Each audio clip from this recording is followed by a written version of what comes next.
High friends, welcome to Sam's kitchen. Friends, बऱ्याच ठिकाणी आहे ना संक्रांतीच्या हरिंकवाला ना बायकांना स्नॅक्स सर्व केले जातात. त्यासाठी आपण आहे ना खास हा व्हिडिओ करत आहोत किंवा एक तुम्हाला मस्तपैकी साधी सोपी आहे ना स्नॅक्सची रेसिपी मी आज दाखवणार आहे. ती आहे खमंग खुसखुशीत अशी मटार कचोरी. आत्ता तर आहे ना मटार इतके छान मोठ्या प्रमाणात येतात, एकदम फ्रेश असतात, त्यामुळे मुबलक असतात. त्यामुळे काय होतं की आपण आहे ना इझिली ती कचोरी करू शकतो. त्याचं ना थोडंसं मील प्रिपरेशन म्हणून आहे ना तुम्ही मटार सोलून आहे ना सकाळीच आहे ना सारण करून ठेवू शकता. म्हणजे काय होतं, मी ऐन वेळेला ना अजिबात गडबड होत नाही, झटपट होतात या आणि बाकीची तयारी करेपर्यंत तुम्ही आहे ना कचोरी तळून घेऊ शकता. आणि महत्त्वाचं म्हणजे गार झाल्यावर सुद्धा ही आहे ना कचोरी खुसखुशीत राहते बरं का. सो नक्की आहे ना तुम्ही हे स्नॅक्स करून बघा. इवन अदरवाईज तुम्ही अगदी इतर वेळेला इव्हिनिंग स्नॅक्स किंवा टिफिनला सुद्धा हे तुम्ही देऊ शकता. सो करून मला नक्की कमेंटमध्ये सांगा. 3, 2, 1. मटार कचोरीसाठी आपण आधी आहे ना वरचं पारीचं पीठ भिजवून घेऊया. एका बाउलमध्ये मी 1 वाटी मैदा घेतला आहे, 1 वाटी गव्हाचं पीठ, चवीप्रमाणे मीठ, अर्धा चमचा ओवा थोडासा असा क्रश करूया, 3 चमचे तेल. आता हे जे सुकजिन्नस आहे ते आधी मिक्स करूया, म्हणजे मोहन आपलं परफेक्ट आहे का हे कळेल. मिक्स करून घेतलेलं आहे आणि ना हे थोडंसं कोरडं वाटतंय, म्हणून काय केलं आहे की मी 1 चमचा परत आणून थोडंसं तेल टाकलेलं आहे. काय होतं ना की मोहन परफेक्ट असेल ना की आपल्या ज्या कचोऱ्या आहेत ना त्या छान खमंग आणि खुसखुशीत होतात. आता आपण चेक करूयात. येस, असा गोळा व्हायला पाहिजे, मगच आपण आहे ना पाणी वापरून आहे ना पीठ भिजवणार आहोत. ते पण पातळ नाही, किंचित घट्टसर भिजवायचं.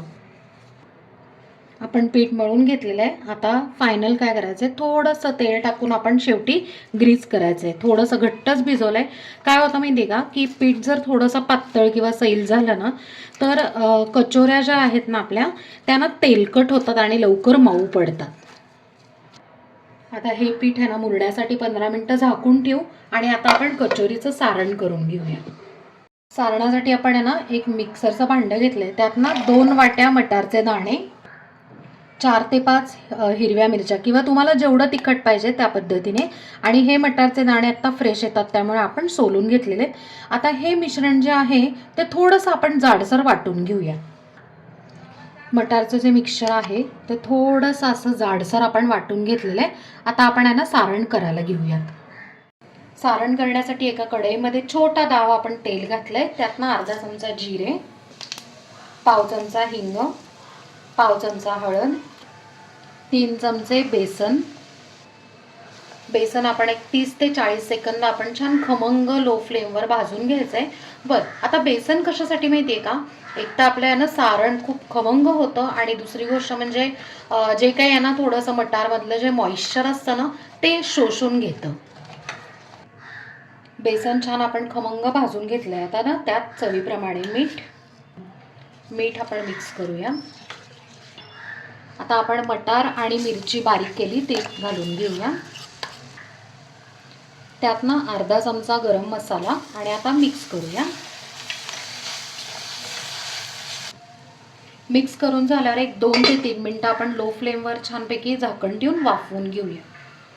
3 मिनटं झाले, आपण चेक करूया. आपण जस्ट चेक करूया. आता हे जे मिश्रण आहे ना ते ओलसर आहे, फक्त एक 2 ते 3 मिनटं छान परतून घ्यायचं, म्हणजे ना जरा कोरडं होईल. 1.5 ते 2 मिनटं आपण छान आहे ना परतून घेतलेला आहे आणि बघू शकताय मस्त असा गोळा झाला आणि थोडंसं कोरडं पण झालेलं आहे. आता काय करायचं आहे की गॅस बंद करायचा आणि हे मिश्रण आपण एका प्लेटवर काढून गार करून घेऊया.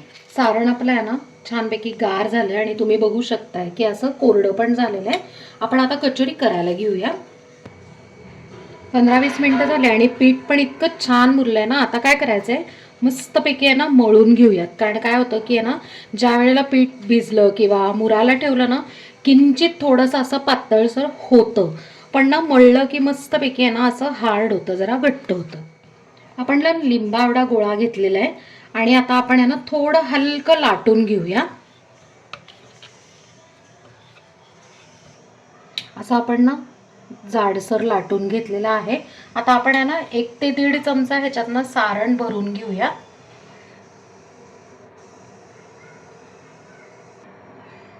आणि जसं आपण आहे ना पराठ्याला किंवा ह्याला ना असं आपण स्टफिंग भरून घेतो ना, त्या पद्धतीने भरून घ्यायचं. थोडं मधून दाबून घ्यायचं आणि छानपैकी असा मोदक तयार करून घ्यायचा.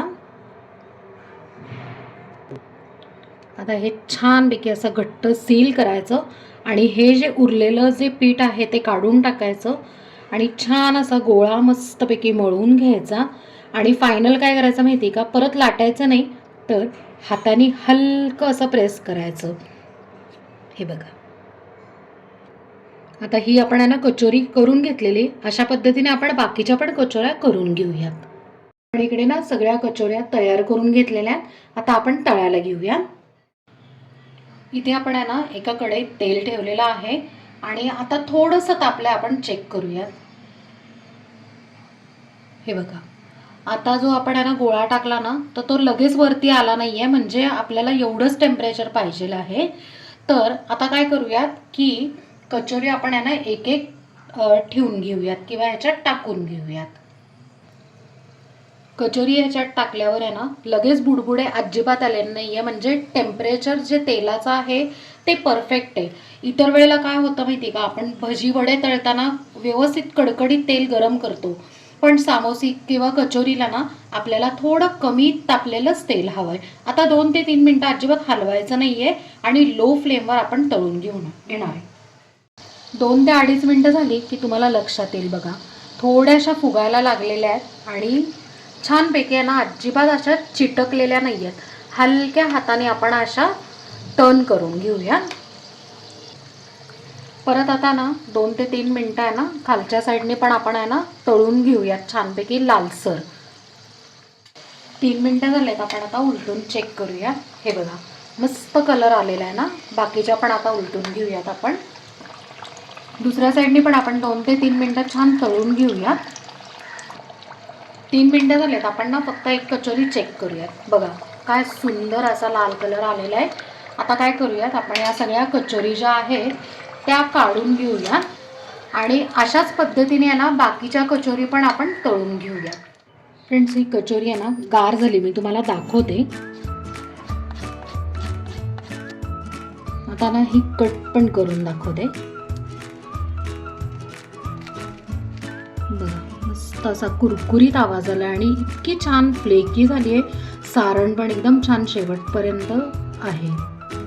फ्रेंड्स, मस्त अशी खमंग आणि खुसखुशीत टम्म फुगलेली मटार कचोरी तयार आहे आणि आपण ती इथे छान हिरव्या मिरची बरोबर आपण सर्व केली आहे.